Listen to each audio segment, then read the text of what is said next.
Olá a todas e todos. Mais uma vez aqui, nós estamos com os nossos companheiros aqui, Valmir Gôngora e Érico Nish. Eu sou Plínio Pavão e nós fazemos parte aí do coletivo Agora é para Todos.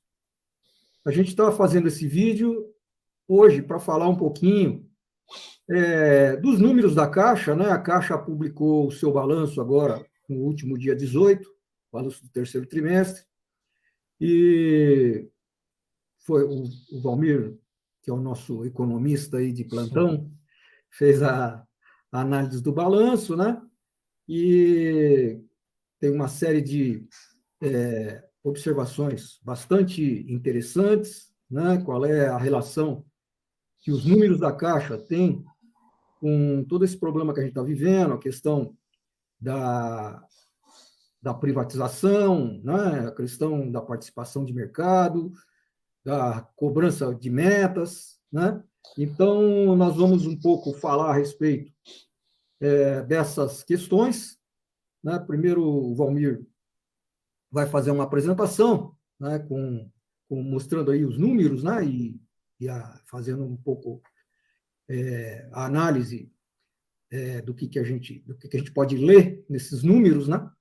E o Hélio, na sequência, vai estar fazendo algumas observações também na prática, né? Que o Hélio vive na prática hoje, né? Trabalha em agência, então ele está lá na ponta sentindo aí o reflexo dessas políticas da Caixa, né? Junto com os demais colegas, né?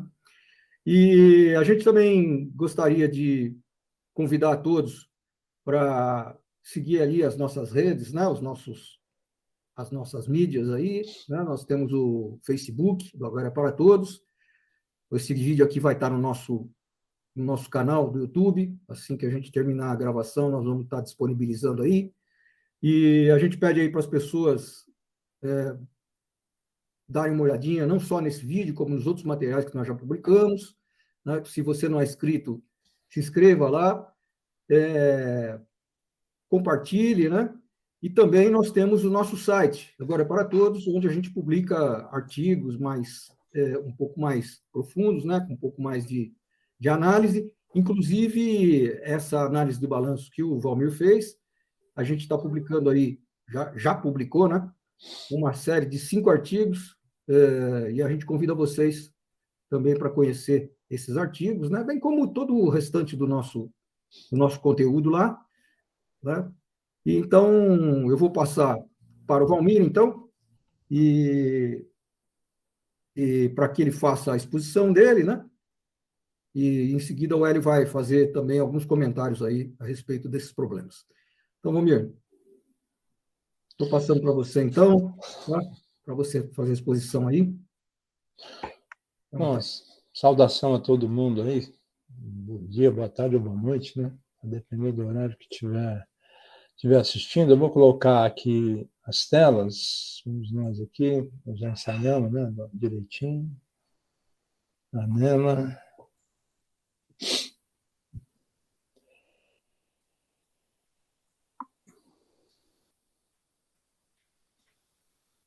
Está no ar aí, Plínio? Tá. Para ver, né? Ok. Então, como o Plínio mencionou, tabelas e algumas e observações que a gente está fazendo aqui estão nos artigos publicados na Agora para Todos. O pessoal pode depois acessar, dar uma olhada com um pouco mais de calma, e se quiser copiar aí tabelas e reproduzir, quem quiser, fique à vontade, não tem o menor problema em relação a isso, tá? Bom, primeiro destaque que a gente faz, naturalmente, é a questão do resultado, né? O lucro líquido, como é colocado, né? Essa tabela é um resumo da demonstração do resultado do exercício e a gente pode observar aqui que a Caixa teve a receita de intermediação financeira, 67 bilhões, que foi 7% maior do que do ano passado, e tem despesa de intermediação financeira, 33 bilhões, uma queda de 1,7, um resultado bastante positivo de 26 bilhões. 27% em relação aos 9 primeiros meses do ano, né? A gente está sempre comparando aqui em quase todas as telas, 9 meses de 2021 com os 9 meses de 2020, né? A intermediação financeira é a atividade fim do banco, né? É uma das questões que mais interessam para a operação. A receita de intermediação cresceu porque aumentou em alguma medida aí a rentabilidade que a Caixa teve com suas operações, e a despesa de intermediação, segundo a própria Caixa, caiu significativamente por conta da redução do que é chamado de provisão para devedores duvidosos, né? Que o banco é obrigado a colocar determinado valor como uma provisão para perda, e isso entra negativamente, é uma despesa que tem. Então, a Caixa informou que reduziu porque melhorou a qualidade da sua carteira de crédito, portanto, né, foi possível reduzir. Tá ótimo, né? A margem de inadimplência da Caixa não é muito diferente das demais instituições do sistema financeiro, né? Está sempre na base dos 2,5, às vezes vai até 3, às vezes volta um pouquinho, não tem muito problema em relação a isso. Então, o resultado operacional foi muito positivo, foi de 10 bilhões, como dá para ler na linha 5 aqui. Agora, o que a gente quer chamar a atenção de todo mundo é o tal do resultado não operacional. Resultado operacional é aquele que não se relaciona com a atividade da instituição financeira propriamente dita. O que é isso aqui que a Caixa está carregando já em 2021? Esses 6 bilhões e 800, dos 6 bilhões e 800, 5 bilhões e 140 são créditos relativos à venda de participação, abertura de capital e venda de participação da Caixa Seguridade. À época, a Caixa vendeu 17% de sua participação. Então, isso deu uma boa inflada no lucro da Caixa nesses primeiros 9 meses do ano. É óbvio que você vai vender isso, você vai vender uma vez só, né? Você não vai vender uma segunda vez esse negócio. Então, é um resultado um tanto quanto enganoso em relação à atividade propriamente dita da instituição. Então, se o lucro em 2020, nos 9 primeiros meses, havia sido de 7.497, está lá na linha 11, e agora foi de 14.050, desses 14.050, tem que tirar os 5.100 que se referem a isso, e mais 1 bilhão e alguma coisinha, que é também ganho de capital por conta de operações de alienação de participação em subsidiárias. Então, em verdade, o lucro nos primeiros 9 meses de 2021, o lucro mais ou menos, ou equivalente ao lucro que teve nos primeiros 9 meses de 2020. Né? A venda de participação é que, de fato, trouxe esse resultado bastante positivo. Né? Uma questão que a gente tem abordado e abordado com muita frequência é a tal história da fatias de mercado, né? Market share, como eles gostam de dizer, né? A gente chama de fatia de mercado mesmo, de participação em mercado. Esse dado tem sido extremamente preocupante, né, para os trabalhadores da Caixa. Né? Por quê? Porque aqui é a proporção em cada um desses segmentos que o banco ocupa. Então, por exemplo, ele pode aumentar muito os depósitos dele, mas se cai a proporção, significa que ele perdeu uma parte do mercado, ou que os outros aumentaram mais, por exemplo, do que o dele. Então, vamos para a mais tradicional das operações da Caixa, que é a caderneta de poupança. A Caixa tem 35,9% do mercado. Inclusive, no relatório da administração publicado agora, ela comemora muito isso daí. Mas, olha, esse número aí é quase 2 pontos inferior ao que era em 2020 e é 2,1 inferior ao que era em 2016. Então, a queda tem sido constante. A Caixa tem perdido participação no mercado constantemente em cadernetas de poupança. Né? Mas alguém pode falar, não, mas 2 pontos, 1 ponto, isso é pouca coisa. Daqui a pouco eu vou mostrar os saldos nessas operações para vocês terem uma ideia do que significam essas perdas, esses valores que nós estamos falando, porque na Caixa tudo é em trilhão e bilhão, né? Então, é sempre um número significativo. Depósitos à vista, que são, né, as contas correntes, pessoa física, pessoa jurídica, também a queda foi muito acentuada, 4 pontos percentuais, tinha 18,4% do mercado em dezembro de 2020, agora em setembro está com 14,3%. Né? A maior participação que a Caixa teve foi em 2017, ainda resquício do que tinha até 2016, na faixa de pouco mais de 20%. CDB, Certificado de Depósito Bancário, esquece. Né? A Caixa abandonou por completo esse tipo de operação, que tem 3,4% e já teve 27% em 2016. Letras imobiliárias, letras financeiras também, queda significativa, fundos de investimento. A Caixa teve uma queda, mas aparentemente é a área em que ela mais tem tentado se manter. Fundo de investimento em ações, fundo de investimento em cotas de outros fundos de investimento em renda fixa. Aqui nós estamos falando das operações com pessoas físicas privadas, né?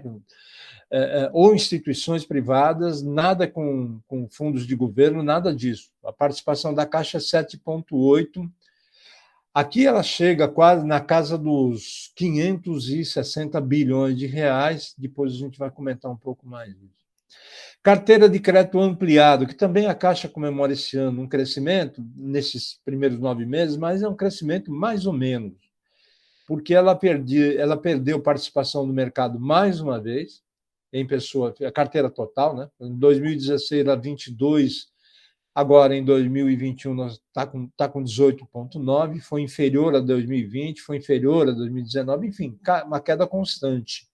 Total da pessoa física caiu também, caiu 1,4%, era 27 em dezembro de 20, caiu para 26. E também, em relação a dezembro de 2016, caiu mais ainda, né? Em dezembro de 2016, a Caixa tinha quase que 1/3 do mercado de operações de crédito à pessoa física, agora tem 1/4. Está diminuindo bem.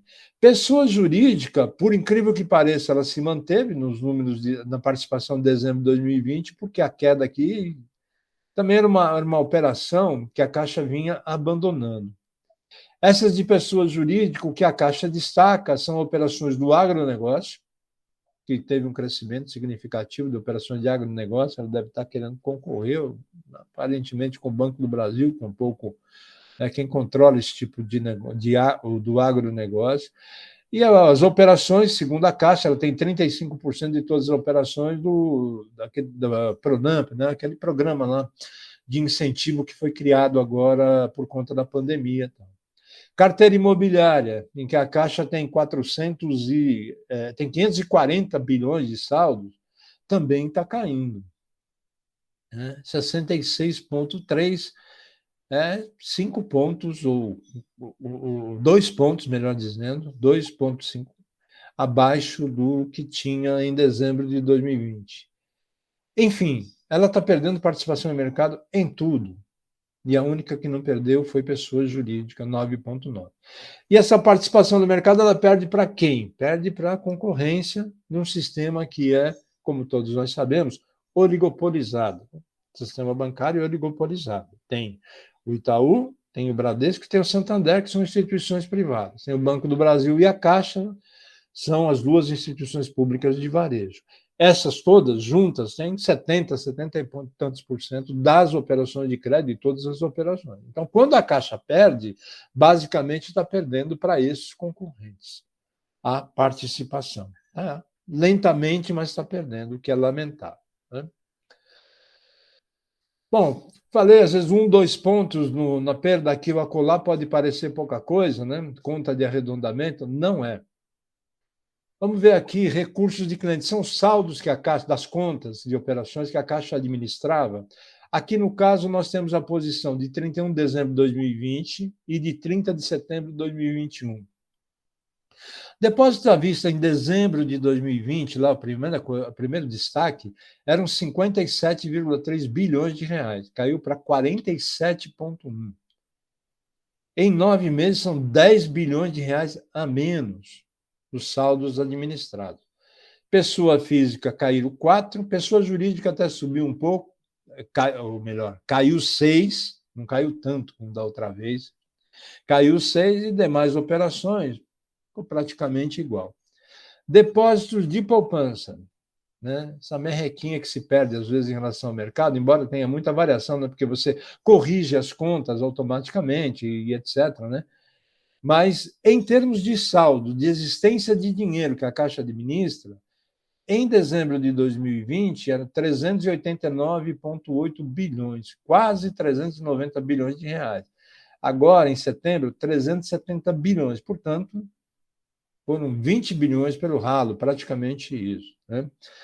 Pessoa física a queda de 21, pessoa jurídica praticamente não se alterou, até porque pessoa jurídica opera muito pouco, acho que com caderneta de poupança, né? E os depósitos a prazo, que é certificado de depósito bancário, que o banco tem uma predileção grande para isso, o banco, menos a Caixa, aparentemente, porque tinha 63 caiu para 55, é uma coisa que vem caindo sempre, como nós mostramos, e o que efetivamente cresce são os depósitos judiciais, que é uma coisa quase que dividida, né, entre Caixa, Banco do Brasil, mas depósitos judiciais cresceu de 97 para 104, 7 bi, 7 bi e 600 milhões. Então, em outras palavras, a Caixa administrava em dezembro de 2020 619,4 bilhões, caiu para 590 bilhões de reais, 30 bilhões saíram, né, da administração da Caixa, em regra, foram para concorrentes, como a gente viu na proporção da perda de mercado, né? A gente sempre fala da perda de mercado e fala que o sistema financeiro brasileiro tem 5 instituições, né, das quais 3 privadas. Historicamente, desde os anos 90, essas instituições privadas, o que aliás é típico do capitalismo mesmo, elas crescem destruindo as outras. Elas foram incorporando outros bancos, incorporando outras instituições, né, foram fazendo esse tipo de coisa. Para elas continuarem crescendo agora, salvo o país ter uma revolução e ter um desenvolvimento absurdo que, convenhamos, no momento, com a política econômica atual é improvável, o único jeito dessas 3 grandonas crescerem, especialmente as 3, é tomando mercado e recursos de instituições estatais. E, no caso, a Caixa é a única estatal, porque o Banco do Brasil é uma empresa de economia mista, cuja participação do governo federal, da União, no caso, ainda está em 50%. Ainda. Se vender uma dúzia de ações amanhã, ela vai se reduzir. Então, a Caixa é o objeto do desejo, o mercado da Caixa é o objeto do desejo, por isso que a gente destaca isso. Então, esses 30 bilhões que saíram da Caixa, muito provavelmente foram para outras instituições financeiras, para as 3 em especial, né? Canais de atendimento, eu vou destacar isso daqui. Canais de atendimento, 61, 62, quase 2/3 das operações feitas na Caixa são feitas hoje por meio do celular, smartphone, né, como a Caixa chama, né? Uma parte, os lotéricos fazem 14% das operações. Para vocês terem uma ideia, no terceiro trimestre de 2015, eles faziam 34%. Hoje caiu a menos da metade. A gente tem ainda o autoatendimento, que é alguma coisa dos 18%, portanto, ainda é numa unidade física, né, na entrada das agências, em maior parte. E da porta para dentro da agência bancária, 0,7%. Das 4 bilhões e 500 milhões de atendimentos. Mas notem, aqui são os atendimentos registrados formalizados. Não quer dizer que todo mundo que passe da porta para dentro tem esse atendimento registradinho, bonitinho. Não é isso não, né? Tem muita gente que entra para pegar informação, para ser orientado, e entra mais do que uma vez no mesmo dia, quando consegue passar da porta para dentro, para se informar, para ter alguma orientação dentro da agência bancária. Mas esse indicador mostra o seguinte: primeiro, que as atividades mais burocráticas, rotineiras, o depósito, a retirada, a aplicação, o pagamento de contas, etc., não é mais feito no guichê do bancário efetivamente. É feito pelo próprio cliente, com a vantagem para o banco, que o banco recebe do cliente em vez de pagar para um bancário, né? Nós vamos falar de tarifa, e aí dá para ter uma dimensão disso. E aí um outro aspecto que a gente quer chamar a atenção para o pessoal da Caixa, especialmente, é que está mudando por completo, como o pessoal sabe, o perfil do trabalhador bancário da Caixa Econômica Federal. Porque ele não está mais lá atrás de um guichê para, sei lá, autenticar um depósito, receber uma conta ou fazer uma mera operação. Ele está lá, muitas vezes, como um analista, como um orientador de investimento, como alguém que vai dar toda uma série de orientações que não pode mais se resumir a meramente aquilo que a gente enxergava da atividade bancária nos anos 80 e 90.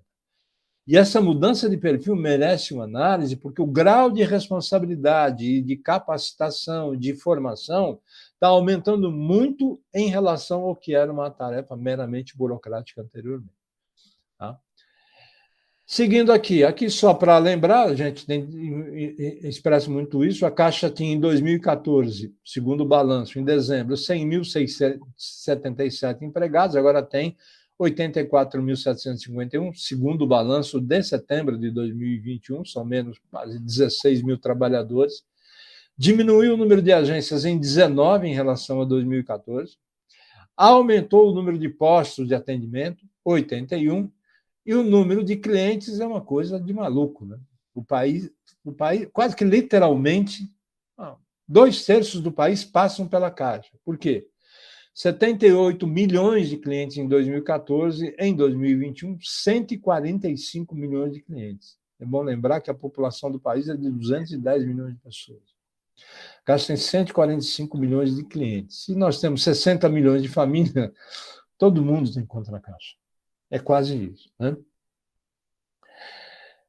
E aqui a gente vê que desses 145 milhões, 144 pessoa física, 1.845 pessoas jurídicas, a Caixa está ainda muito longe de ser um banco que invista efetivamente na operação com pessoa jurídica. Total de contas são CPFs e CNPJs, não há repetição de números, tá?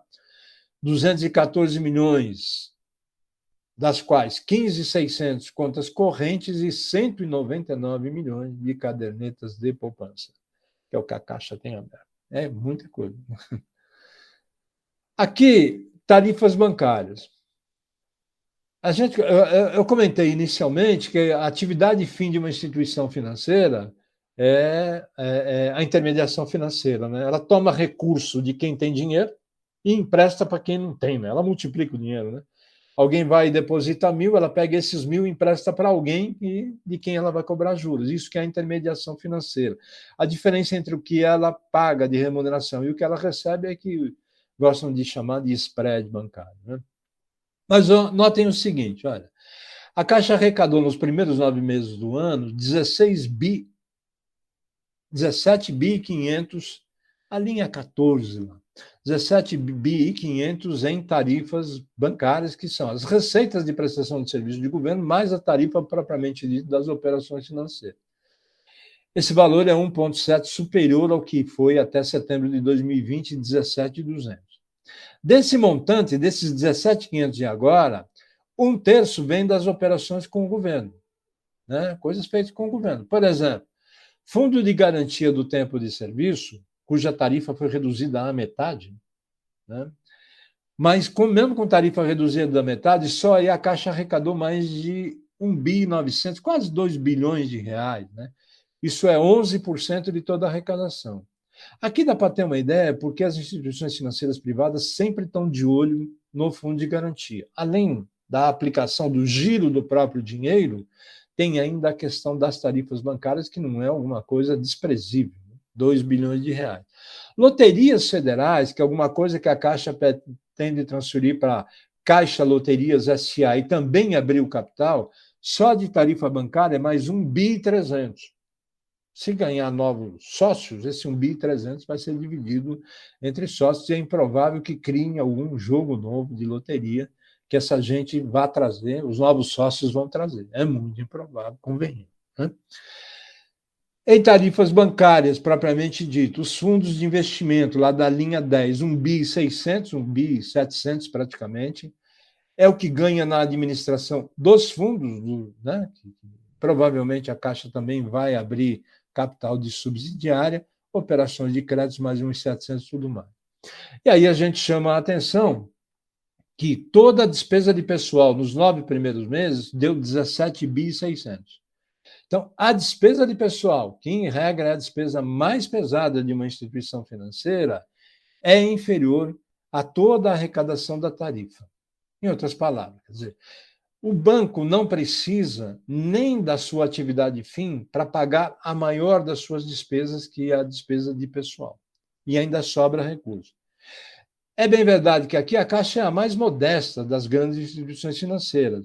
A receita com tarifas e mais receita de prestação de serviço, é 105%, né, da despesa de pessoal, 5 pontos acima da despesa de pessoal. Você pegar o Santander, por exemplo, é o dobro. Se pegar o Banco do Brasil, é 1,3, Bradesco 1,2, 1,3, Itaú 1,4, todos eles assim. Mas ainda assim, a Caixa consegue pagar toda a sua despesa de pessoal com tarifa bancária. Aqui, a despesa de pessoal cresceu 3,82%, mas aqui, no caso da despesa de pessoal, é fundamental lembrar que o INPC desse período, acumulado, foi de 10,78%. Teve o crescimento no dia 1º de setembro, data base, INPC, mais alguma coisa aí, foi meio ponto de ganho real.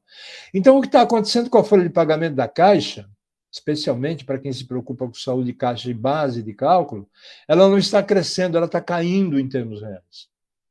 Porque ela não está variando nem o INPC integralmente. Tá? Ela está sendo corrigida com menos do que o INPC. Os direitos por desemprego, lá que eu falei do saúde de caixa, que é uma provisão que a Caixa só faz em dezembro e junho, tá? Então, setembro não tem o número atualizado, mas aqui vale a pena colocar que a provisão para saúde de caixa, provisão do pós-emprego, isso reduz o ganho que a instituição tem, porque é um valor que ela tem que deixar provisionado lá, carimbado, para honrar os compromissos, né, com aquele direito. Então, 10.700. Em dezembro de 2020, era 12,1. Em 2016, o número não está aqui, mas vale a pena lembrar, era 13 bilhões e 200 milhões de reais. Então, esse número vem caindo por duas razões básicas. Primeiro, uma parte das pessoas, dos trabalhadores da Caixa, pouco mais, os 3 mil trabalhadores da Caixa, que diz a Caixa que contratou aqui no último período, não tem direito ao saúde de caixa. De quando se aposentar, portanto, eles não vão entrar nessa conta. E aqui está limitado já aos 6,5%, que está no Estatuto da Caixa e está também no acordo coletivo e no aditivo que foi assinado agora. Por isso que está caindo o compromisso. Por quê? Porque a despesa da Caixa vai cair. Né? A despesa com saúde não vai cair, vai aumentar. Quem vai pagar a diferença somos nós. Aí é uma outra discussão, mas só para ter o número registrado. Né? Os planos de benefício caiu de 14 para 10, mas aqui oscila muito, por quê? Porque depende do resultado do plano de benefício, não tem a ver com provisão, com parte ou com limite, nada disso. Tem a ver com todo o compromisso que a Caixa tem. De qualquer maneira, era 28 bilhões em dezembro de 2020, em junho, mas é um número que vale para setembro, que só vai ser renovado em dezembro, 23,3 bilhões de reais. Então, está caindo, a Caixa tem uma folga gigantesca em Basileia, pode aumentar suas operações de crédito, está com 20 pontos, está com 12 pontos de folga em Basileia, está, né? Muito sossegado em relação a isso. Tá? Então, esses são os indicadores, os números que a gente gostaria de passar, e aí eu fecho, né, o meu comentário aqui, a minha apresentação, lembrando que o destaque que a Caixa apresentou, especialmente seu balanço, com muita comemoração, foi a história de já foi regulamentado, já foi autorizado aí pelos órgãos reguladores externos, pelos órgãos reguladores internos da própria empresa, a abertura do capital da Caixa Distribuidora de Títulos de Valores Mobiliários, e a Caixa informa que tem 700 bilhões de reais que vai transferir para essa subsidiária, que ainda é integralmente da Caixa, vai transferir, já começou o processo de transferência e que está toda entusiasmada para abrir o capital desse negócio aí, trazer sócios privados aqui para socializar os ganhos que deveriam ser ganhos do país. É isso, Plínio. Valeu. Ok, Valmir, obrigado aí pela brilhante exposição aí. Lembrando para o pessoal, mais uma vez, aí, que tem 5 artigos que foram publicados, né, no nosso site, lá no agoraparatodos.com.br. Então, um detalhamento maior desses números, inclusive lá, vocês visitarem lá o site, vocês vão poder acompanhar lá. E, bom, e aí a exposição do Valmir coloca bem claro, né, qual é que é a linha que a atual administração está tendo com a Caixa, que evidentemente é a linha do governo, né, que é o caminho aí para privatização, para o esvaziamento da Caixa, né, quer dizer, na verdade, perda de mercado e venda de ativos, né? Quer dizer, abertura de capital, não diretamente da empresa, mas, né, das empresas coligadas, né?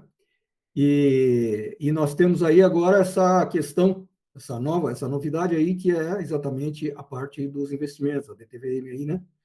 Que está em vias de ser privatizada também, né? De ser compartilhada com os investidores de mercado, né? E a gente sabe o que significa isso, né?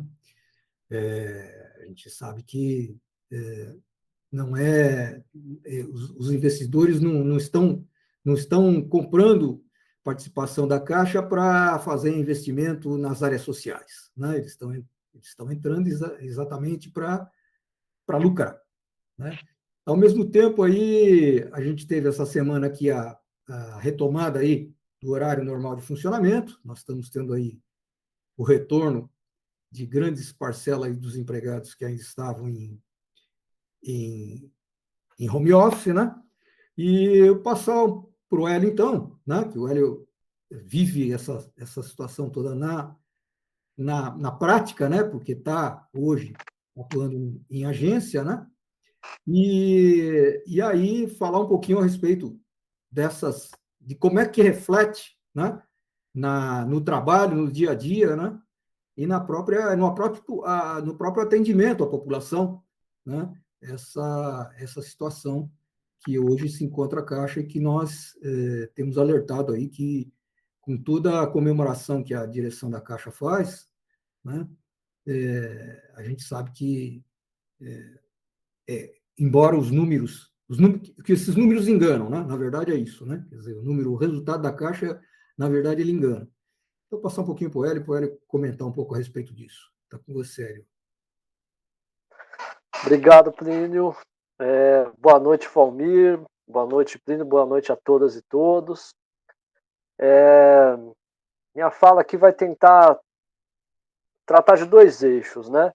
O primeiro é a evolução da Caixa nos últimos 5 anos, aí, principalmente 2016 para cá, que é quando tem uma guinada nos objetivos estratégicos da Caixa, digamos assim. Qual o lugar que o governo, a partir de 2016, visava colocar a Caixa e como é que isso se reflete no nosso dia a dia, principalmente de quem trabalha na agência como eu, né? Que lida com o cliente, que é da onde vem a receita de tarifas aí que o Valmir mostrou, né? Mas também a receita de intermediação financeira a partir dos saldos, tanto devedores quanto credores, que os clientes mantêm com a instituição. O segundo aspecto, eu acho que é importantíssimo, a gente está retornando ao horário anterior de atendimento, né, depois de passar com horário diferenciado muitos e muitos meses, né, que foi muito importante para garantir algum tipo de sanidade para os colegas que se mantiveram no atendimento ao público, né. Lembrando que o horário, por exemplo, aqui em São Paulo, das 8 às 13, foi implantado porque as pessoas não almoçavam mais, né. Não tinha como almoçar atendendo aquele rio Amazonas de gente que estava desembocando em nosso pequeno oceano de agências, né? As pessoas estavam ficando doentes. Então, o horário foi mudado porque depois das 14, 15 horas a gente terminava o atendimento e ia comer, né? E a gente vinha fazendo isso desde então. Bom, a pandemia obviamente teve um impacto também forte aí sobre os números da Caixa, né? Mas, para não dizer que tudo é culpa da pandemia, porque o governo parece que utiliza-se dessa muleta agora para explicar a sua inoperância ou muitas vezes o caos, né, que é o que a gente tem percebido. O governo, a administração da Caixa tem criado um caos proposital, né, além daquele que já foi criado pela pandemia, e com intenções estratégicas que nada tem a ver com o bem-estar da população, né. Na Caixa, a gente vai ver aí que tem uma palavra que resume o que está acontecendo conosco, é o desmonte, né? Então, olhando os números, eu acho que tem uma tabela muito importante aí dentro dos artigos que o Valmir produziu e da apresentação que ele fez, que é a questão do market share da Caixa, a participação de mercado. Então, a gente vai ver que de 2016 para cá, mesmo em poupança, que é uma coisa, né, entra ano e sai ano, aquela pesquisa que a Folha de São Paulo faz de lembrança da marca, né, a Caixa sempre ganha disparado no item poupança. Mesmo em poupança, a gente está perdendo participação de mercado. Idem em crédito imobiliário. Né? Com toda a crise, teve uma variação pequena positiva na participação da Caixa. Né, aí, de 2016 em 2017, bateu em 69%, mas, de novo, a gente já vem registrando queda na participação de crédito imobiliário. Então, os dois carros-chefe da Caixa, e que tem a ver com o coração do que é a Caixa para o Brasil, né? Que é captar no imenso varejo, né, de pequenos poupadores, né, de forma muito pulverizada, para poder emprestar em crédito imobiliário, que é onde os bancos não querem fazer. Os bancos preferem, para reduzir custo operacional, os bancos privados, captar de grandes investidores e emprestar no curto prazo, com taxas de juros altíssimas, né, ou seja, retirando, né, recursos da sociedade. A Caixa faz o contrário, ela ajuda na infraestrutura, na criação, na construção de mais imóveis, enfim, através do crédito imobiliário. E essa é a importância estratégica de ter um banco público, 100% público, como a Caixa. De 2016 para cá, todos os indicadores de participação de mercado, de fatias de mercado, vão mostrar que a Caixa vem sendo desmontada, de propósito. Né? Eu trabalho com atendimento de pessoa jurídica, então uma das coisas que mais me chama atenção aí nos últimos 5 anos é que as taxas de juros foram realocadas para cima, a gente perdeu uma variedade de produtos, né, de crédito, ou seja, a variedade de linhas de crédito que a gente oferecia reduziu bastante. Então, os gerentes de pessoa jurídica e que trabalham com grandes clientes, né, agora na vice-presidência de atacado, a Vicati, reclama que a gente não tem produto para oferecer para as empresas, né? Seja por causa de custo, né? E aí a gente fala de tarifas mesmo, de serviço, ou de taxa de juros, que a gente está fora do que o mercado não é competitivo em termos de custo. E, né, aí tem o hiato da pandemia que prejudicou o atendimento, né? Por um motivo muito simples, né? E então você tem uma estratégia de desmonte da Caixa e a pandemia cai em cima disso. O governo centraliza todo o atendimento do auxílio emergencial numa única instituição, que foi a Caixa. Poderia ter sido feito uma lei que obrigasse os bancos privados a auxiliar no atendimento. Né? E a gente cumpriu um papel que, olhando para trás, a gente nem acredita. Né? Esse crescimento aí de 40 milhões de clientes, né? Olhando para trás, a gente fala, mas como é que a gente conseguiu fazer isso? Né? Muito disso foi via aplicativo, via celular, né? E aí os números também da forma como a gente atendeu essas pessoas, né, durante a pandemia, expressam isso. Né? A gente hoje atende menos de 1% das transações nas agências. E o celular virou o grande veículo. Voltando à questão da pessoa jurídica, tem uma questão aí também de sustentabilidade da carteira. Né? A gente se manteve aí com os mesmos números aí de participação de mercado do final de 2019, mais ou menos, mas com um detalhe, né? Basicamente com o Pronamp. Se a gente olhar o que foi o Pronamp e o FGI, que era outra linha de crédito subsidiada pelo governo, eles representam pela maioria das concessões de crédito que fizemos em 2020 e 2021. Isso significa que os bancos privados não queriam assumir risco com boa parte dos clientes, a Caixa foi cumprir um papel que é importante como banco público, mas se a gente comparar com outra variável, que é a nossa participação de mercado nos saldos de depósito à vista, que significa o que é o depósito à vista? São as contas correntes. Da onde sai o dinheiro para pagar as parcelas dos empréstimos que os nossos clientes tomaram, seja na pessoa física ou na jurídica? Das suas contas correntes, não da poupança nem de outro lugar. Né? E normalmente quem tem aplicação em CDB, fundos, etc., é aplicador e não tomador, e raramente vai tomar recursos para pagar juros se ele está tendo condição de receber juros, né, ao invés. Bom, se a gente olhar, a gente vai ver que a gente teve uma queda gigantesca no saldo de depósitos à vista de pessoa jurídica, muito mais que na pessoa física, o que demonstra que a gente tende a ter, tomara que não, mas tende a ter uma grande inadimplência, principalmente na carteira de créditos concedidos emergencialmente durante a pandemia. Então, assim, se a gente achava que o caos está terminando, porque de alguma forma a pandemia está mais ou menos controlada, né? Lembrando que ontem, de novo, a taxa de transmissão voltou a ser maior que 1, ou seja, pode ser que o número de contágios possa crescer de novo.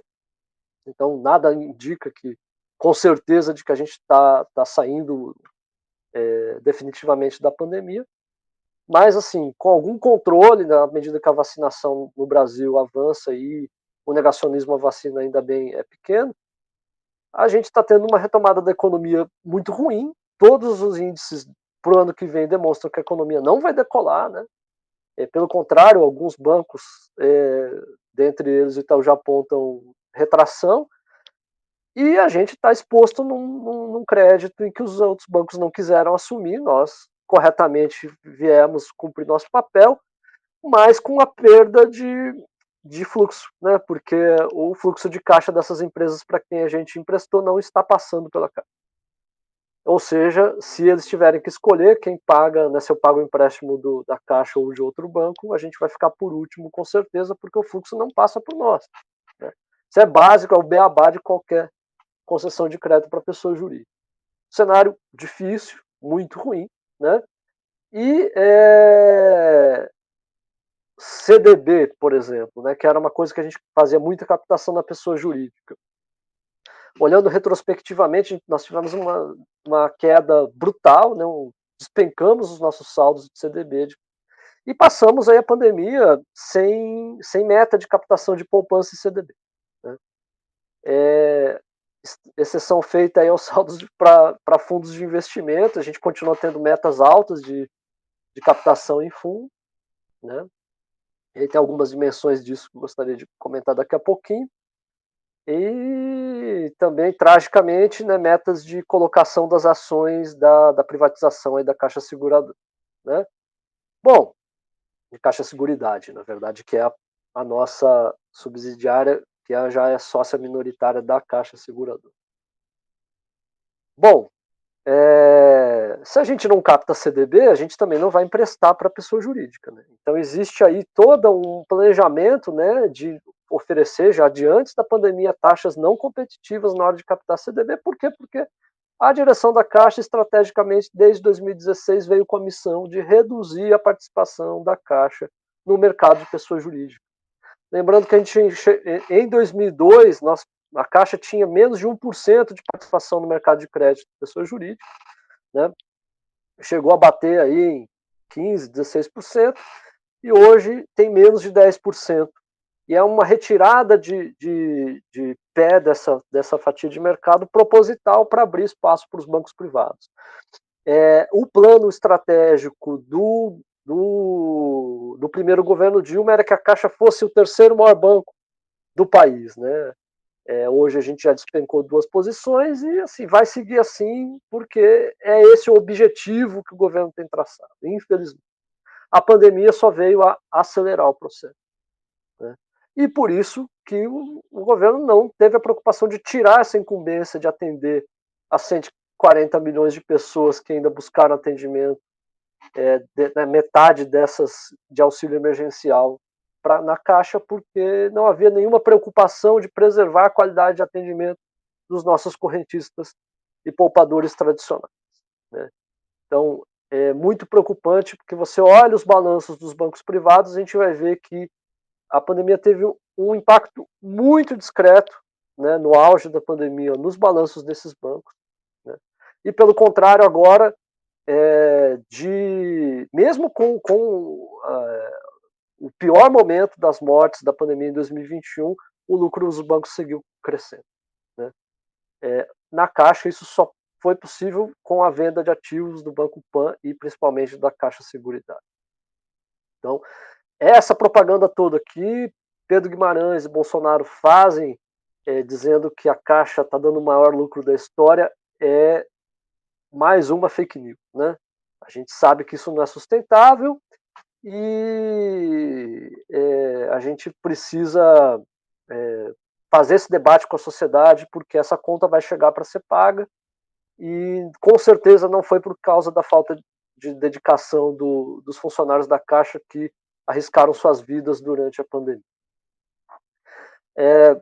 Outro aspecto importantíssimo é essa questão aí, retomando, dos fundos de investimento. Né? Por que a gente continua tendo meta de fundos de investimento? Na meta de captação em fundos de investimento e de intermediação da venda de ações, né, é o serviço bancário mais seguro do ponto de vista de risco, né, porque o risco de crédito não está na instituição, ou seja, eu capto não para o caixa central da Caixa, ou seja, não tenho obrigação de emprestar aquele dinheiro para ninguém, porque a operação já está casada. Eu coloco o dinheiro para dentro do fundo e compro papéis do mercado, né, seja debêntures, né, papéis de dívida de empresas privadas ou títulos públicos e aí ações. Ou seja, o risco é do aplicador, nunca da Caixa, né? E a gente capta aí uma tarifinha de serviço. Se a gente está falando em mais de 500 bilhões de saldo administrado pela Caixa, se a gente cobrar uma taxa de administração anual de 0,2 na média, isso significa de 1 bilhão de receita por ano, somente com a gestão dessa carteira. É um ótimo negócio, né? Não tem risco, você cobra só taxa de administração, né? Se houver perda de valor lá das cotas, o prejuízo é do investidor, e a gente presta um serviço que entra lá para ajudar a pagar nosso salário, né? Conforme os bancos e banqueiros privados também adoram, né? Que é pagar a folha com tarifas de serviço. Bom, qual é o problema? Se isso estivesse ajudando a gente a dar um melhor atendimento para a população, com mais funcionários para atender, ótimo, nenhum problema nisso. O problema é que o negócio está sendo privatizado também a partir da criação da empresa de distribuição de títulos e valores imobiliários, nossa DTVM, e aí há 1 bilhão de receita anual fazendo essa conta boba. Eu não tenho ideia hoje de quanto é que está a taxa média de administração dos nossos fundos, da nossa carteira. Não tive curiosidade de ir atrás, mas fazendo um chute, né, pensando aí que os fundos de varejo pelo menos têm taxas de administração às vezes superiores a 1% ao ano, 0,2 não é nada assim irreal, né? Então é uma conta muito fácil de ser feita de que tipo de receita a gente está abrindo mão, e é uma receita que dá trabalho, né? Porque quando você, né, a gente nas agências oferece um fundo de investimento, a gente precisa explicar o regulamento, tudo.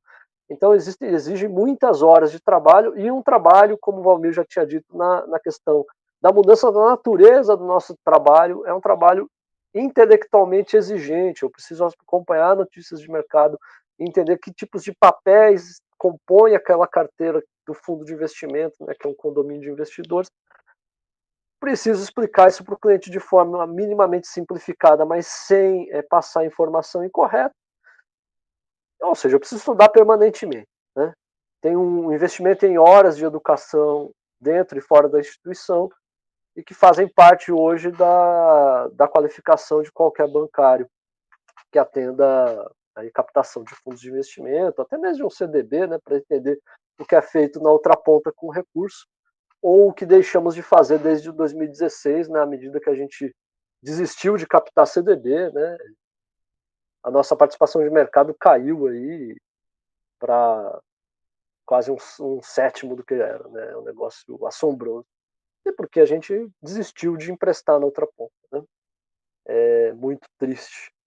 E ao fazer isso, a gente prejudica a população brasileira também, porque no mercado tão concentrado, a gente passa a não incidir mais na composição de taxa de juros, e obviamente o aposentado lá que pega um crédito consignado, ou micro e pequeno empresário, está pagando uma taxa média no mercado muito maior à medida que a Caixa se retira desse mercado.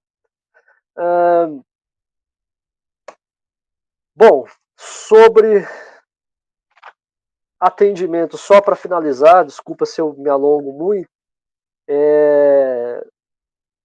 uma medida muito importante durante a pandemia foi tomada, que é a manutenção da maioria dos empregados em home office, né? Uma medida sanitária que protege os funcionários da Caixa, mas também protege o conjunto da sociedade à medida que você tira pessoas de circulação, né? Foi fundamental, mas obviamente isso teve um impacto muito grande no nosso atendimento, né?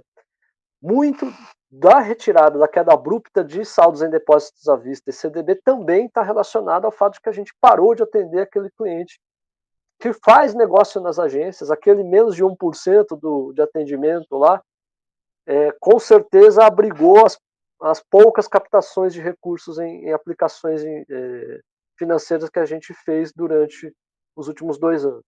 Né?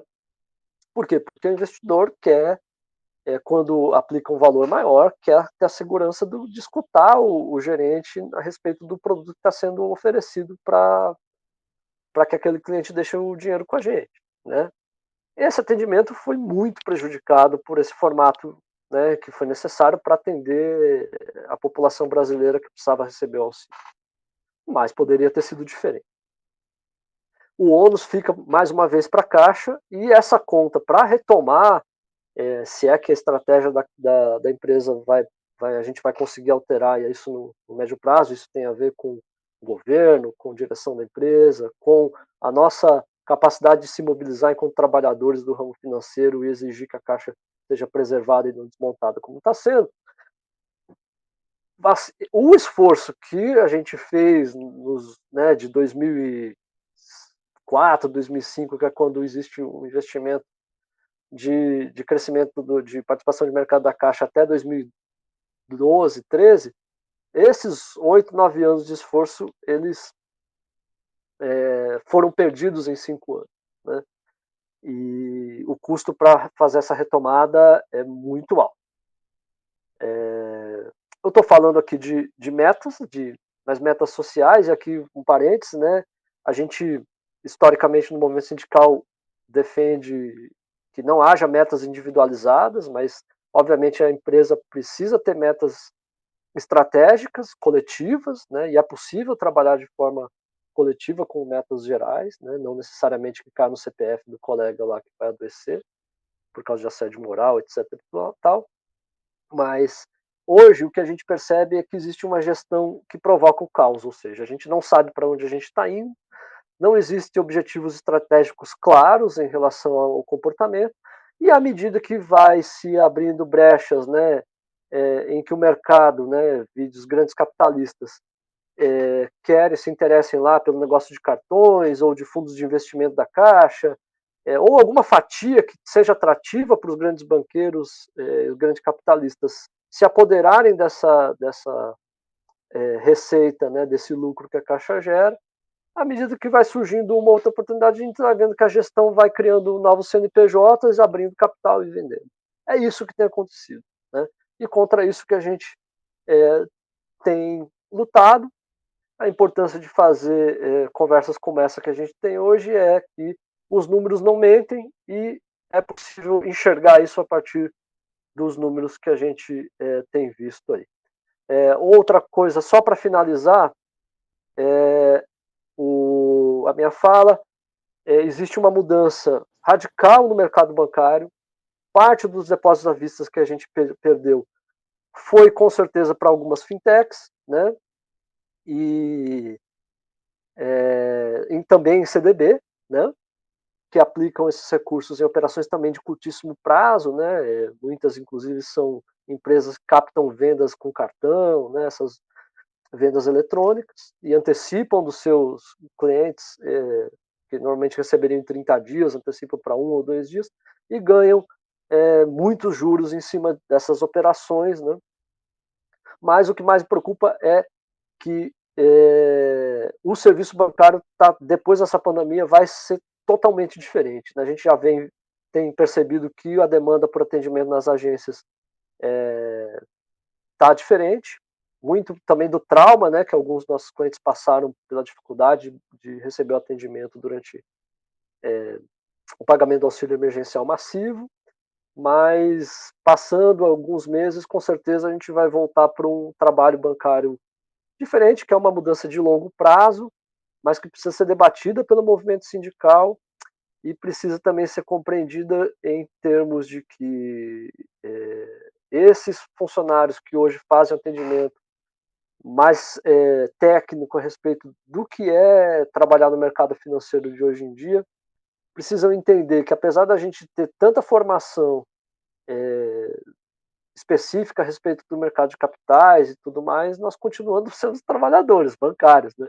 Os banqueiros são os detentores do dinheiro, por mais que a gente esteja próximo e entendendo o que acontece, a gente ainda é bancário, ainda é assalariado, está sujeito aos problemas de saúde, de remuneração, e a gente vai precisar avançar, inclusive com participação de gerentes e técnicos, na organização de um movimento sindical forte e que seja capaz de combater, impor e influenciar no futuro do nosso trabalho. Era isso.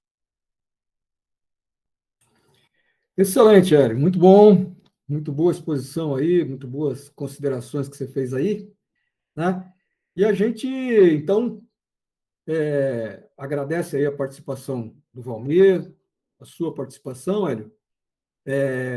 E nosso objetivo com esse vídeo, né, é a gente passar um pouco dessa visão, né, que a gente tem debatido aqui no nosso coletivo, né, e que nós entendemos que são questões absolutamente graves e que nós temos que ter cada vez mais o envolvimento aí de todos os bancários da Caixa, né, juntamente aí com as entidades sindicais, para que a gente possa, de fato, resistir, mais uma vez, né, a esses ataques, né, como a gente já resistiu no passado e conseguimos preservar a Caixa. A Caixa teve um momento aí virtuoso, né, que se desenvolveu muito, prestou um grande serviço aí à população, e é essencial que num país com as carências sociais que nós temos, em especial nesse momento que nós estamos vivendo, né, que a gente tenha um banco como a Caixa que possa responder a essas necessidades aí da sociedade.